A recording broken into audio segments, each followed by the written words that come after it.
by the Sea podcast.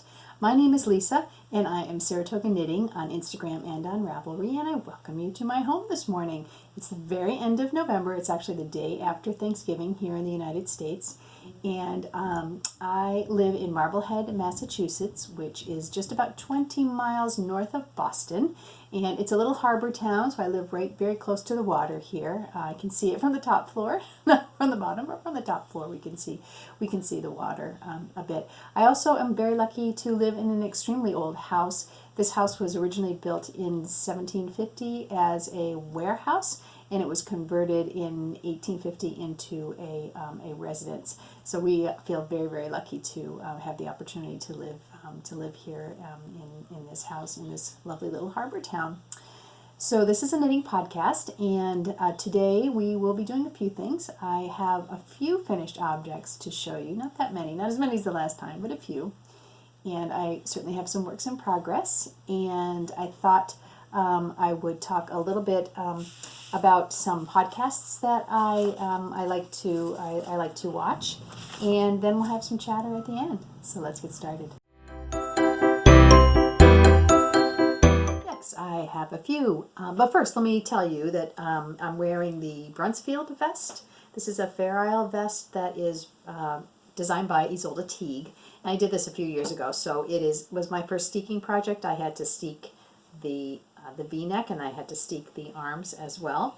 And this was a great project, and it was a lot of fun. And I need more vests in my life. I was just saying that to somebody the other day. I forget that I like to wear them, and this is the only one that I have that's a knitted vest. So I need to look into some vest patterns. But anyway, finished objects.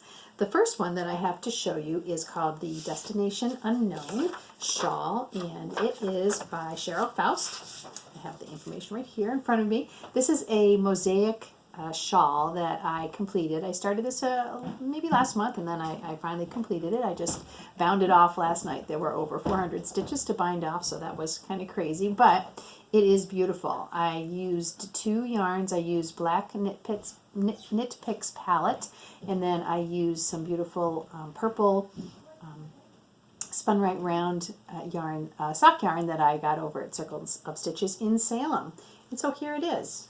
This is really beautiful. Now I have not blocked this yet, so it will grow when I block it, and the mosaic, actually the color work will really pop out a lot more than it does right now because it hasn't been blocked, and it will just be just something I can wear around my neck and keep nice and warm.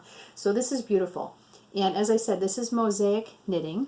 So you are knitting only with one color across the row, and you are slipping the other color that you're using. So you're only working with one color at one time, which is a little bit easier than doing color work with two colors at a time. So this was the first time I'd really done mosaic knitting on a project this large, and I really enjoyed it. It was a really great technique. The pattern itself is very detailed, and it has a lot of charts, but again, the charts are fairly easy to use. There's usually only 6 or 8 stitch repeat, and I find that to be very simple because once you do the edgings, the 2 edges of the row, and then you move on, you're basically doing exactly the same thing up to the spine that runs down the middle. So you do some increases on each side of that, and then you move on to the other side of the chart, and again the same 8 stitch repeat, only the opposite way. So I found that it was really easy. I tend to kind of count in my head. I'm like 1, 2, 3, 4, 5, 6, 7, 8. So I know where I am, and it's easy enough using just 2 colors. You can also look at your row, and you're like, oh wait a minute, am I supposed to be which colors am I slipping in this row? So it was very nice. It's actually knitted on both sides, so you don't do any purling. And so you just basically knit on both sides, which is really also very, very easy to do. I'm really super pleased with this. I can't wait to get this blocked out and be able to wear it. It was a very, very enjoyable project, and I highly recommend it. This would be great in lots of different colors, not just the blue, the black, and the purple, but I could see making this in lots of different colors. It also has a different bind off. You can't really see anything different about that bind off because it's in the black, but I think it was called an Icelandic bind off, which I had never done before. And she gives you a link to a YouTube video, and I found some instructions as well to do it. Very simple, very good, but it gives you a nice stretchy edging, and you do the bind off with a needle size that's larger than the needle size you've been using on the main part of the shawl as well. And again, that just gives a little extra added stretch and doesn't make it pull into a kind of into a circular shawl instead of a vertical, a triangular shaped shawl. So I am super pleased with it. It's beautiful. Again, I'm not holding it correctly, but so Destination Unknown by Cheryl Faust.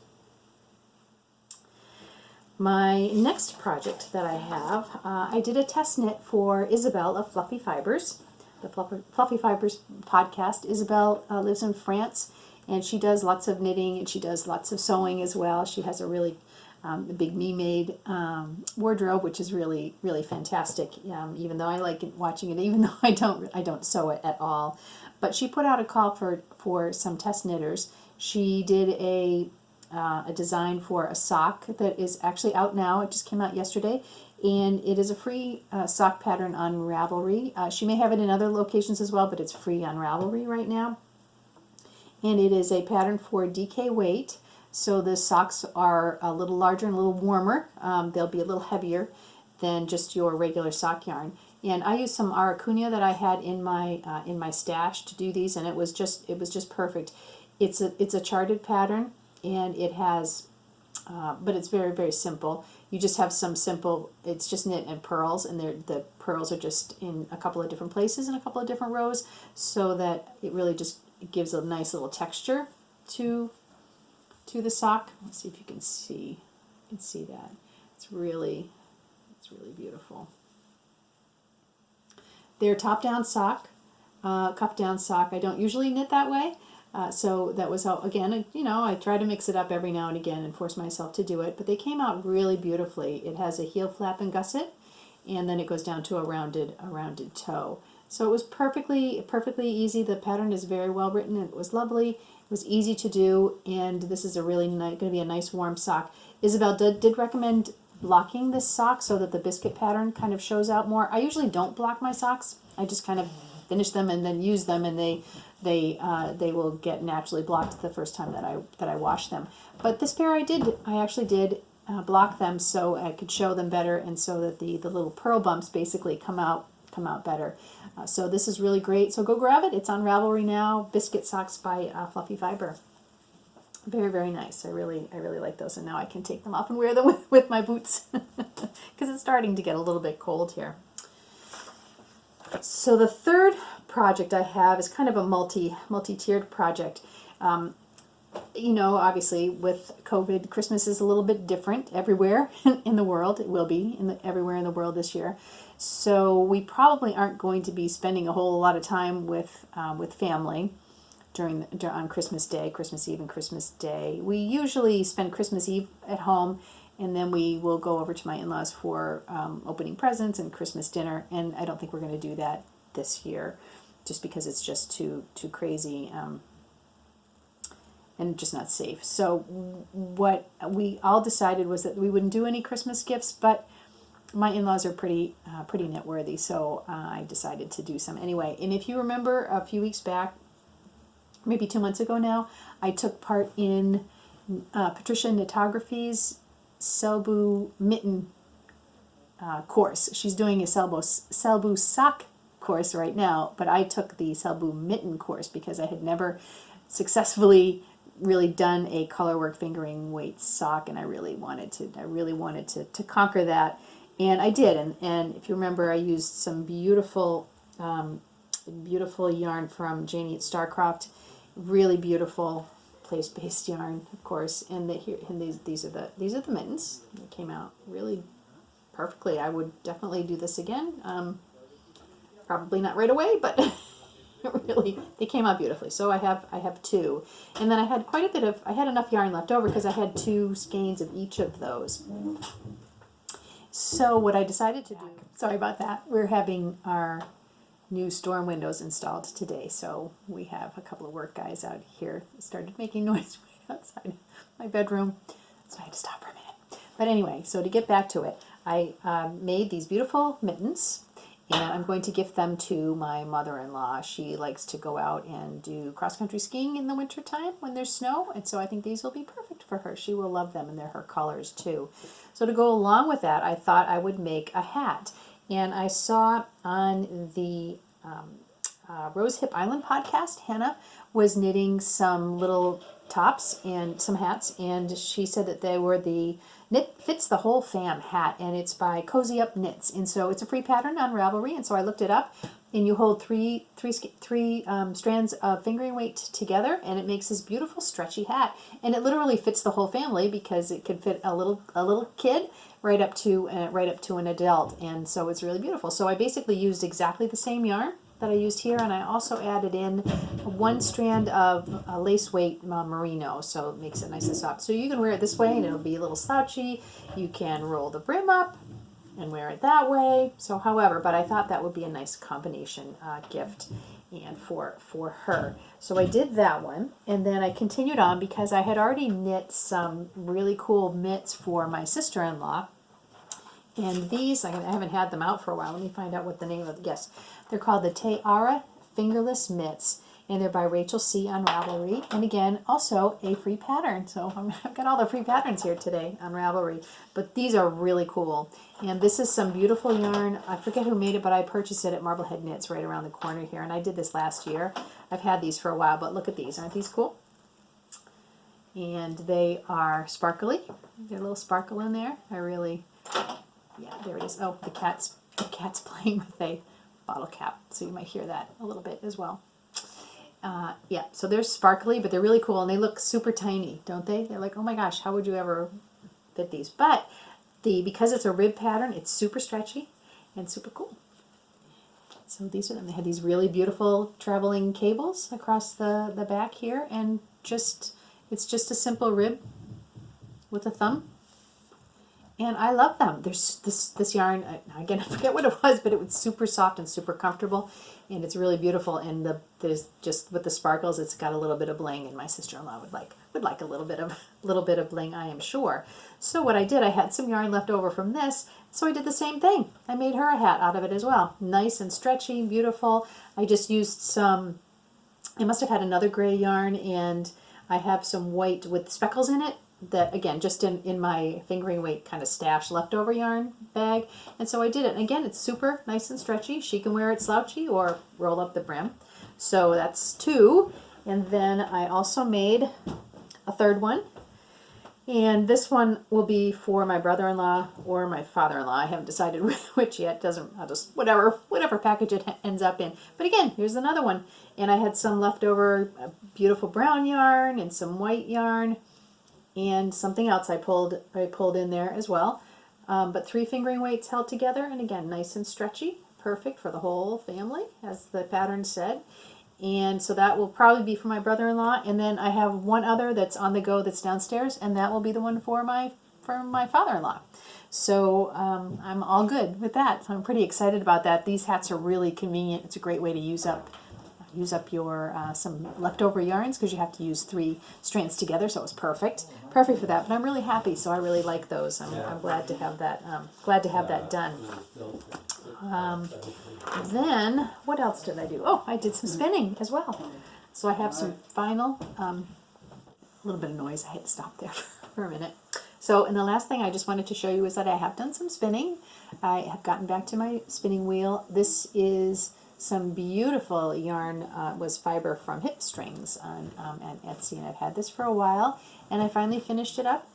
See, it's kind of a dark mauve-y, kind of purpley color. I've already made a small cowl out of it that I gave away, and I could use the rest of this to make some fingerless mitts, which I might do that with them. It was just really pretty. It came out to be, I'm sure it's a worsted weight yarn, really, really pretty. And I have some other yarn. I actually have a braid of merino and silk on the wheel right now, which again was a gift from at some point that I had received a while back in a swap package. It's more difficult to spin with because it has the silk in it. I forget what it's like, and I haven't done it in quite a while, but when it has the silk in it, so it pulls more easily, and it's more delicate. It will pull apart if I'm not paying attention to it. So, but that's on my wheel right now. I'm very happy with that. And then once I get finished with that, I'm going to pull out the big bag of fiber that I got from Foster Sheep Farm, and I should be able to spin a sweater's quantity from that. I'm really looking forward to that as well. So those are all my finished objects for right now.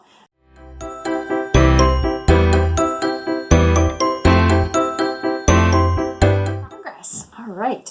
So, I've kind of gone back to my knitting of socks quite a bit. I kind of got away from it for a while, but I went through my sock drawer a while back, and I have so many socks, and there were several of them that were really starting to wear out, and I don't tend to darn socks because I have so many. Once they've given me a good life, and most of them last for years, like literally years, I'll pull a pair out and I'll be like, wow, I think I knit this back in like 2007. I can't believe it. And they just last for years and years. And if a sock has given me years worth of good wear, I'm happy with that, and happy to move on to onto a new pair. So I am not precious about my socks at all, because I pretty much wear them every single day in the wintertime. And if an old pair has to go, I have plenty of other ones, plus I'm always knitting new ones. So even though I'm not doing bus knitting right now, I'm not commuting into Boston, I've still picked up my socks again. They're kind of convenient to do. I usually have a pair over at my mother-in-law's, where my virtual office is set up right now. So I have this. So I started this pair, and I have this pair on the go right now, and I usually just leave that over there. I brought it home because we're on the Thanksgiving break for a couple of days, but this is really pretty. This is a special skein of yarn. This is Desert Vista Dye Works, and it is in the Octopussy colorway. And I've had this for a while, and I just was like, you know what, I'm just going to pull this out. I really feel like doing a self-striping pair of socks, and so here it is. And this is how it's striping up. It's beautiful. I love it. I love it. I'm just doing a very simple slip stitch pattern. I had done this before. I do this quite often. I had mentioned this before, and it's just basically 4 stitches, knit 3, slip 1, knit 3, slip 1, and then the second row you just knit them all, and then go back and knit 3, stitch 1, slip 1. So it really works out for me, and it's nice for self-striping because it gives it a little bit of interest when you're knitting it, but it doesn't break up the self-striping at all. And the back, at the bottom of the foot, I mean, it looks great too if you just wanted to do a plain stockinette sock as well. But I always, I need to have a little bit of something in there, so I have to think about it. So this was perfect. So, and I always do, or I like to do, my go-to pattern really is toe up with a fish lips kiss heel, and then just a ribbed cuff at the top. So that's usually what I go for. If I have a pattern that I'm working on, I don't necessarily work on the pattern per se, but I will use the pattern stitch for the top of the foot and for the calf as well. So this is really just, for me, this is potato chip knitting. I could just pick this up and go, know right where I am. I've got my yarn. I'm all set to go. So, but really pretty, and I'm really happy to have pulled this out and said, time to use this. It's a good time to use this. So these will go fast. So I will be done with those shortly. This is just the first one, but it won't take me long to get these done and on my feet. So that's my first project that I am working on. Let's see. The second project, I have quite a bit of this one done, but I have a lot more to go, and I don't think I've showed it before. So a couple of years ago, when I was still doing, O-Loops was still doing the Harry Potter knit along, my partner was my friend Lucy, who lives out in the Pacific Northwest, and she and I, we exchanged. She actually gave me if I remember correctly, she gave me a fiber, and we decided that we would split the fiber, and that we would each spin it, and then we would give the other person the yarn that we spun from it, because everybody spins very, very differently, makes different yarn, etc. So that was a really fun project. And when we actually got together and we met for the first time last year at Rhinebeck, which was phenomenally special, we were actually able to exchange that yarn at that time that we had both spun for each other. So that was really great, because I'd had it probably for a year. I think we had done this like 2 years ago, so 2 or 3 years ago. So I had it, and I I gave her mine, and she gave me hers, and the two couldn't have been more different, which is so great. And it was actually I think it was the blue fiber that's in here. Yes. So this is the yarn that she spun up for me, and it's beautiful. It's really very fine. So it's a fine fingering bordering on lace weight. She spun it very thin, and then she plied it with some of this beautiful silky purple yarn. So she put the two together, and it's just really gorgeous. It's very soft. It's lovely. And so I really wanted to do something special with it that I could really use up the whole thing. So I was looking around, and I wasn't, just one of those days of kind of looking around at different patterns, as you do if you wander into Ravelry at any point. And I was thinking maybe I'll make some type of a shawl. I really enjoyed the Hitchhiker. I like Martina Bem's patterns quite a bit. I hadn't made a Hitchhiker in a long time, so I was looking at that, and I was like, well, maybe I won't do a Hitchhiker with this yarn. Let me see if she has something else. And so what I came across was a pattern called Wolkig, Wolkig, and it's a free pattern. It's actually from Knitty, from Knitty Online Knitting Magazine, and it's from the first fall 2017, so it's a few years old, but it's really cool. And it is a cowl, and basically you just keep on going. You're just knitting, and there's some purl stitches. But what's super cool about this is that the way the pattern is written, it bunches all up. So it's super cool. You have like these sets of stockinette, and then you have a couple of some lace in here, and then you have some purl stitches, and it just like everything transfers over by one stitch, and it really is super cool. So this will be something that you don't block this. You can make it as big as you want or as small as you want, and it's just going to scrunch up around your neck and keep you warm. And I think it's phenomenal. It doesn't look like much here, but it's a really easy pattern. I do have the stitch markers between the pattern repeats, so I know where I am, and I can count it because I know that you're knitting right up until the lace starts, and you're knitting 2 together and then purling 6 and then purling 3 together. But so it's a really simple, easy pattern, but it will be striking when it is done. I'm sure when I wear this, people will go, "How did you make that? What is that? Wow, that's super cool." Very easy. I can do this watching TV, not a problem whatsoever. So I'm super happy. I'm super excited, Lucy, to finally be using this, and I think this is just going to be beautiful. It's super soft, and I'm so happy to be using the yarn that you made for me. So this, I'm very happy. I'm going to put this back in the bag because I will lose the stitches on this one. And then my last project is manifold, I have to say. If you remember, I think last time I showed you, I'm going to finish the Konich, say that right. So this is the pattern by Kate Davies, which I really love. It's beautiful. It's all color work on the top, and then some color work on the sleeves and at the bottom, and it's beautiful. And if you remember, I was knitting this gray part from a cone of Jameson and Smith from Shetland that I purchased from the Woolly Thistle about 3 years ago, and it's so much yarn. And I didn't use the full cone of that yarn. So I had some left. So here it is. This is what I had. Well, I have a little. You'll see. I have a little bit more than this, but this was what This is the cone of a cone of yarn that I had purchased, and really enjoyed it. It's really cool to knit off of a cone. I had never done that before. It probably still has some of the spinning oil in it, and it softens up beautifully. I mean, that sweater that I showed you is incredibly soft. It blooms beautifully. The stitch definition is amazing. And I just really enjoyed the experience of knitting from the cone. It was really cool. So I thought, well, you know what I'm going to do, because I really want to make, I wanted to make the Kufel, also by Kate Davies, which is a different, I'll put the picture up here, but it's a different colors in the yoke pattern, but again, a yoke sweater as well. And I'm like, well, you know what? I'm going to get another cone of this because I really like this, and then I will continue on and use this to make the kufu sweater as well. So I, and the Bully Thistle was out of stock on this, and I put it down on my wish list and said, please let me know when it comes back in stock. And I got an email that said it was back in stock, and so I went ahead and ordered it. But I realized I wasn't paying attention, and I had 2 different colors in my wish list, and I ordered the different color.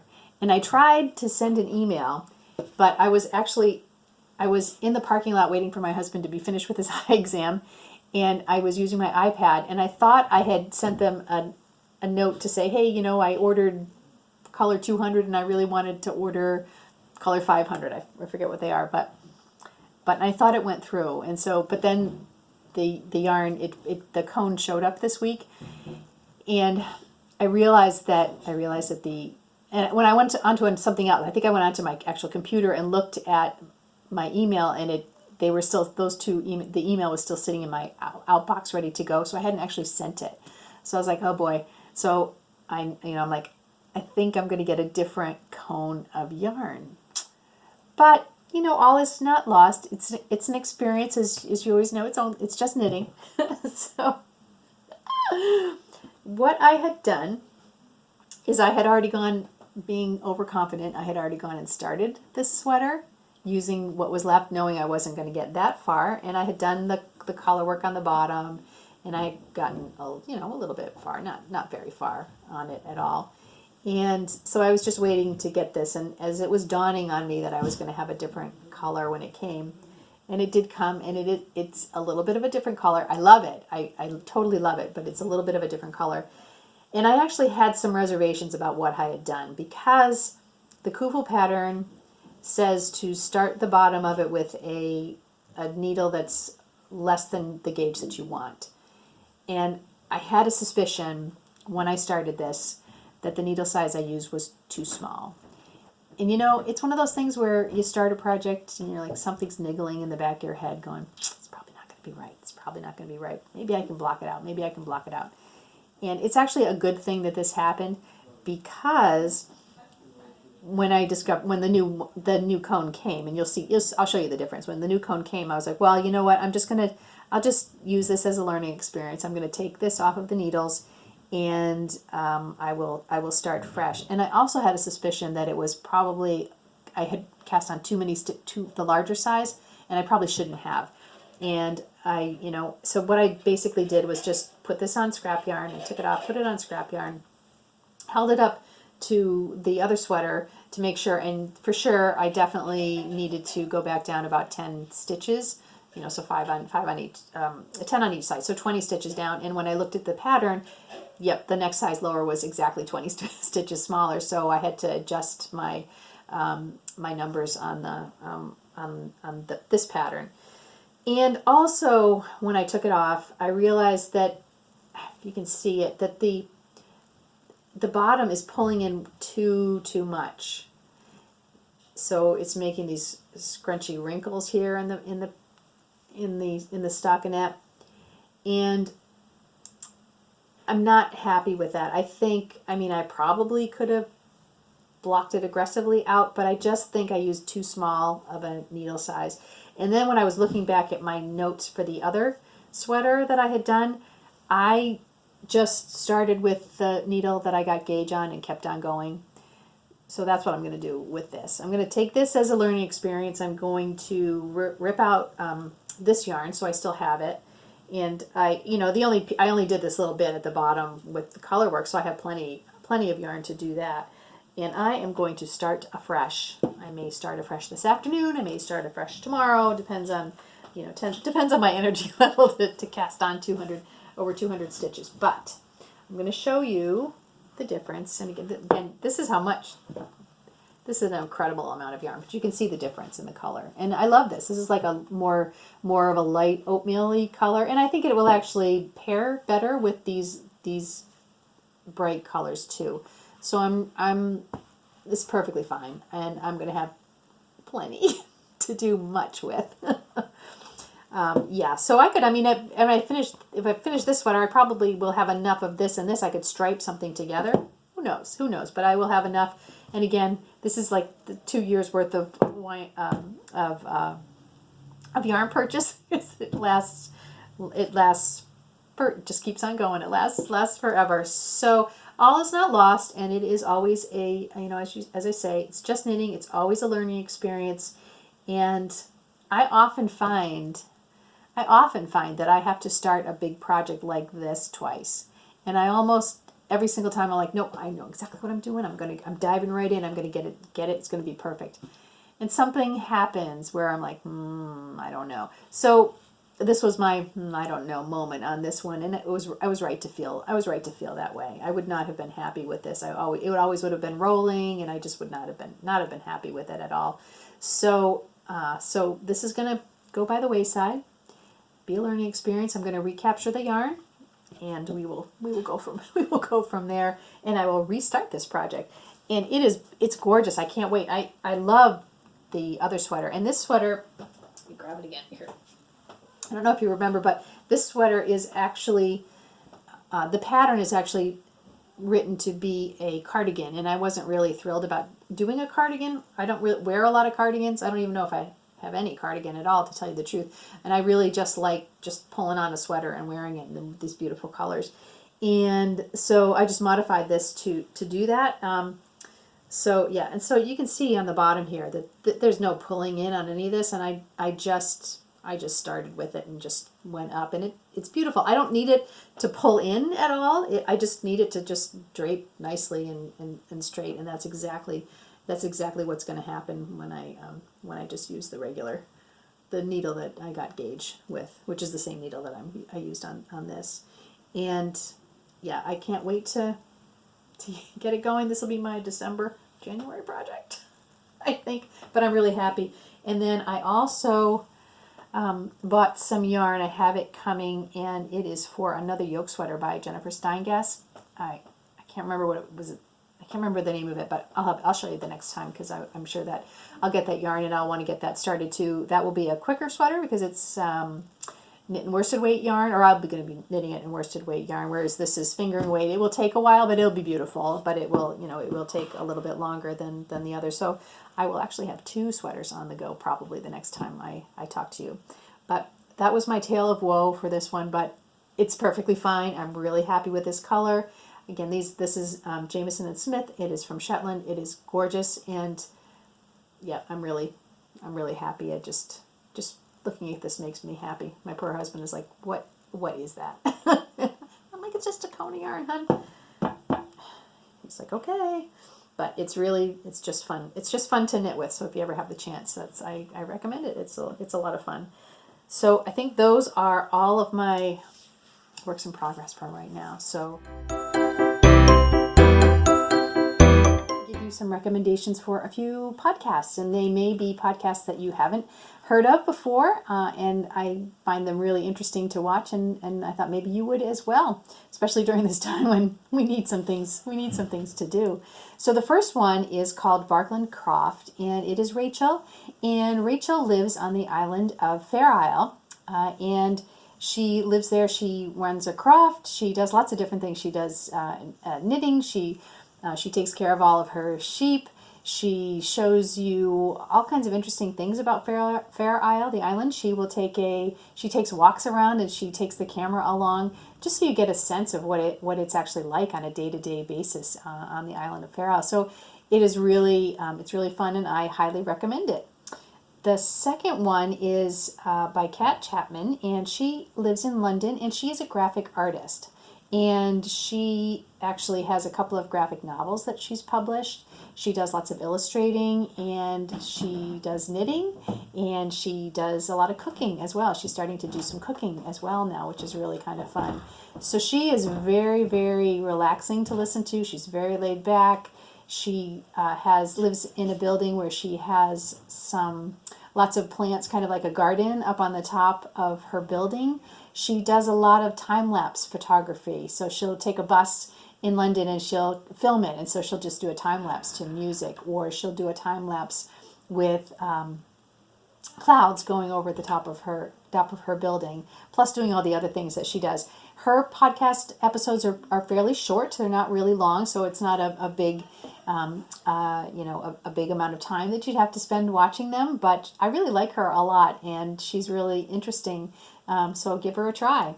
The third one that I want to mention is called the Green-Eyed Ram, and this is Ruthie. And Ruthie is really interesting. She is a knitter, but she lives in Ecuador right now. She and her husband, I think, and her son are considering moving back to Canada, to maybe to Newfoundland, I think she was saying.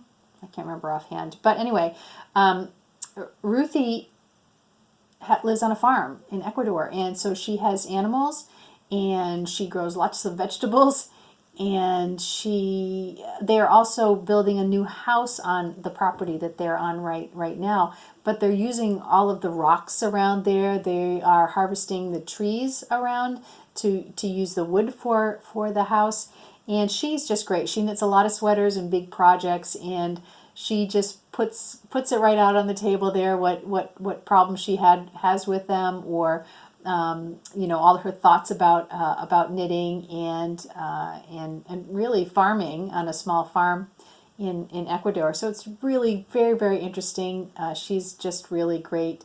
I think she actually makes chocolate, or did make chocolate. She did have a restaurant in Ecuador, but I'm not sure what's happened with it with COVID. And I know that her husband has had some health issues, so I think they're thinking about moving back to Canada. But yeah, really interesting, and she's just a great person. So I really enjoy watching her podcast.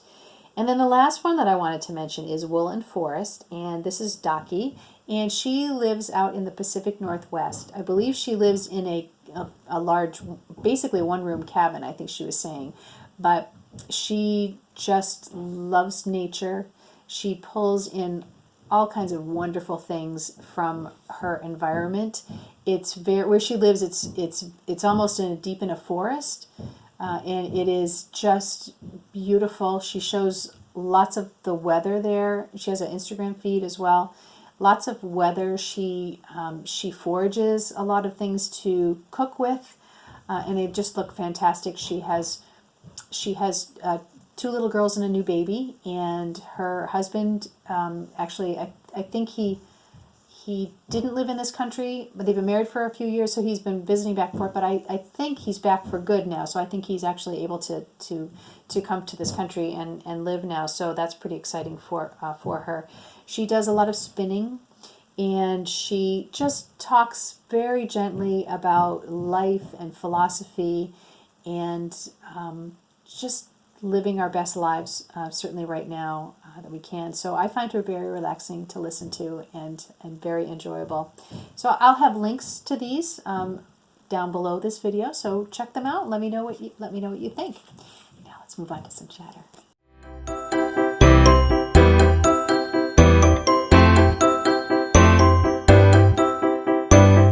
So what has been happening here? I think I said at the beginning, it's the day after Thanksgiving. So here in the United States, the fourth Thursday of every November, we have Thanksgiving. Very, very different this year. Very, very different this year. As I'm sure, as most of you realize, that the COVID-19 is just running rampant in this country. There's just such divisiveness about what to do about it, whether or not to wear a mask, whether or not to have things closed or open. It's very divisive. It's very tiring to deal with it. It really is just a situation that's, it's so hard. It's just so hard, and there's just so many things we can do to stay safe. And my family really is trying. Massachusetts is been very, very responsible. The governor has really put restrictions on when he needs to put restrictions on. We're on a 24-hour mask restriction, so if you leave your house, you are supposed to have a mask on, whether or not you are socially distancing from people. Stores still require you to have a mask when you go into them. So it's just human nature now, really. It's just, you open the door, you grab your hat, you grab your gloves, you grab your mask, and you put that on, and you go out now. So there's really no time that you're without a mask unless you're actually in your house with your family. Most people do that. There's some that don't, but most people do. I think, yeah, in Massachusetts it's been people really are trying to comply with comply with the rules. But no matter how much you comply, it doesn't mean that the numbers aren't going up. So it's really a very frightening time. We really are hunkering down. I know we're going to hunker down again. I've said before, I literally go down the street to the little grocery store that we have here in town, and I go between 7 and 8 when they have the elderly go in there. So now that I'm 60, I can do that, or 61. I'm 61 actually. But anyway, now that I am of that age, I can take advantage of going in at that time, and it actually feels good because it's mostly the same people in there. So I kind of feel like I have my little Crosby's bubble that I go and get stuff every day for, and then I go to CVS if I need to get medicine or something, and then I go to my mother-in-law's house. So really, that's it. I've not gone anywhere. We've done some takeout, and that's really it. And we're just going to try to continue that as we as we progress, as it gets colder. That's the problem. It's getting colder. There's no snow here yet, really. I mean, there was one day where it snowed a little bit, but then it melted the next day. It's actually pretty warm. It's still in the 50s right now, so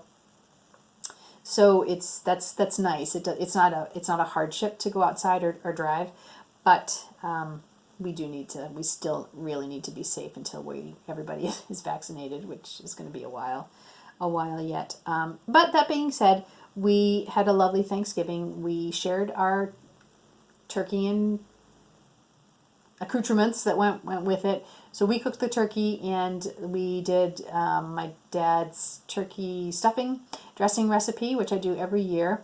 So we gave half of the turkey and half of the dressing to my in-laws. We dropped that off yesterday. She did all the potatoes and the squash and the turnips, and she made us a pie. And so we took our half back here. The reason we weren't all together, even though I spent time with my in-laws, is that she had invited Mark's brother there and his wife to dinner. And I mean, that's fine. We were around them. We see them occasionally when they're wearing masks. But at dinner table, you're drinking, you're eating. I have asthma, and so I just can't afford to get this this disease.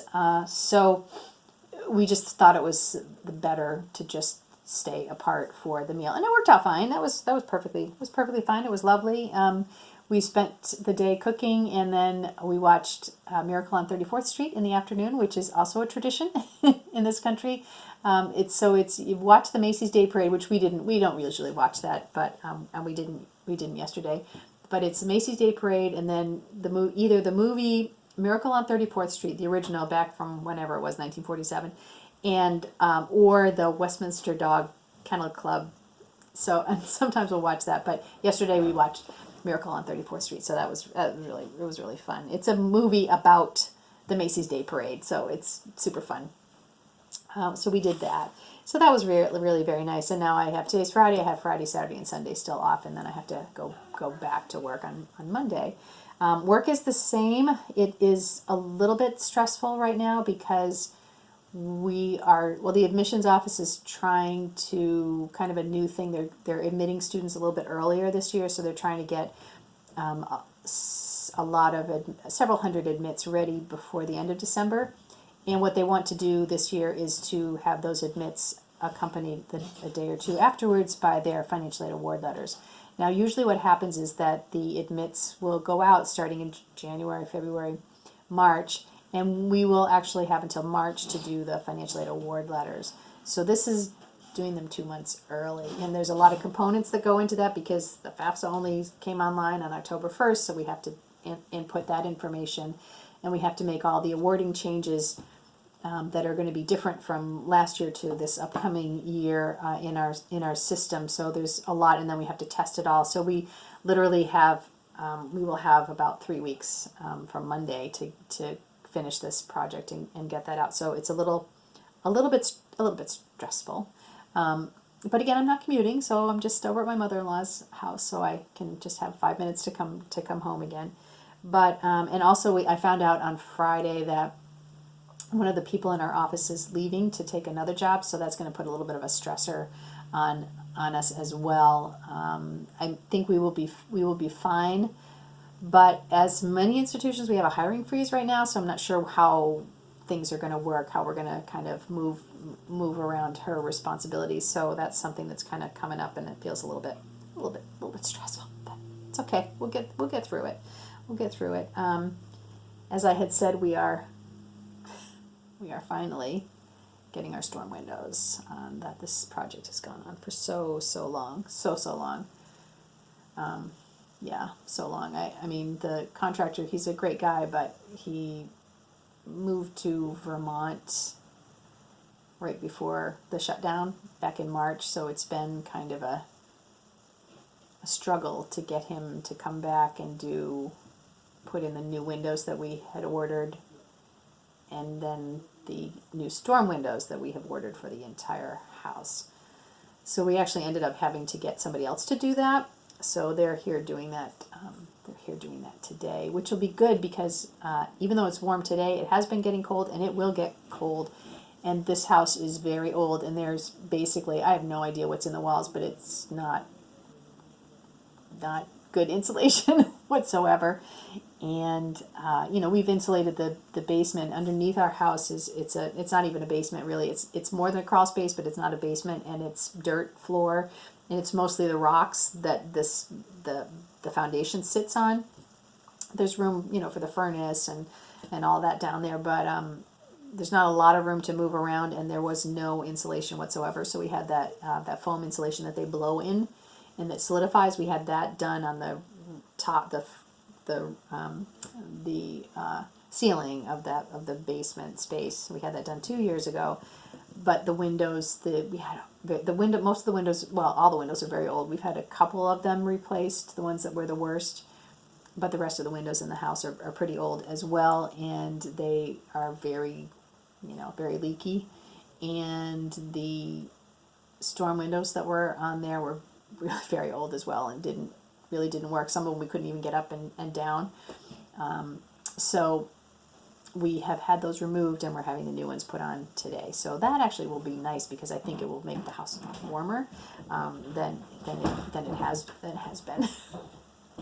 So the foibles of owning an old house, but that's really good. I'm glad that they're doing that before the deep cold sets in. I think maybe today or maybe tomorrow, Sophie and I will start to put up some Christmas decorations. We don't usually get our tree. Because we get a live tree, and we usually wait until the first weekend of December, so another week or so, to actually get the tree. Now, our concern this year is that we have this new cat. And this cat has grown exponentially. She's now a year old. Her birthday was a couple of days ago, I guess. And she came in the house as a tiny little kitten, and she is now a big cat, which is fine. We knew she was going to be big because her back legs were big even from the start.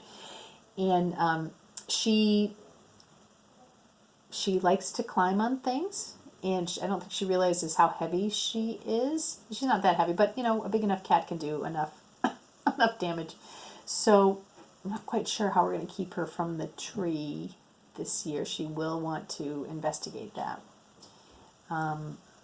So that will be interesting. We may bring it in and put it up and not put any decorations on it for a couple of days. I'm not sure how that's going to work, but I was thinking that we have some fake garlandy stuff we can put up and around. She can poke around at that and maybe not be as intrigued by the whole newness of the tree if we already have some other decorations up. It is kind of sad this year because if you've been watching me in the past, Marblehead has the Christmas walk on the first weekend of December, and Santa Claus comes to town on a lobster boat, and they just can't do that this year because thousands of people come down to watch it. They just cannot do that. There will be no Christmas walk, no Santa on the lobster boat. So it'll be very, very, very sad that we can't do that this year. But again, we'll do it next year. That's the important thing is to stay healthy this year.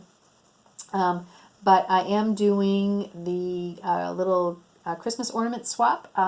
Louise from Caitlin's Craft does this every year. And so really basically we're just swapping a Christmas ornament and some other little goodies with someone, and I'm in the process of putting that package together, a little package together for that, and I will probably get that out in the mail on Monday. so that's kind of fun. I always look forward to doing a little bit of that at Christmas time. And Lily of Norway, who used to be Nordic Stitches but now is Lily of Norway, and she started up with just a little Christmas pen pal exchange. And so I have a person that I'm writing a letter to. I haven't quite finished it yet, but I'm in the process of that, and I'll get that out. I'll get that out early in the week as well, to this person.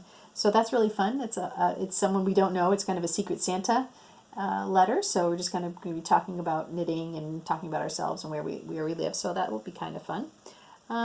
Yeah, and we're gonna kind of go from there. I need to get out my father's Christmas peanut butter fudge recipe. It's delicious, and I don't know why we don't make it all year, but Christmas is the time that we usually make it, and we use what's called marshmallow fluff. It's probably it's definitely uniquely American, and it's even more uniquely New England product, and it is basically like melted marshmallow that stays together comes in a jar, and it is unbelievably sticky. It is just unbelievably sticky. It's crazy.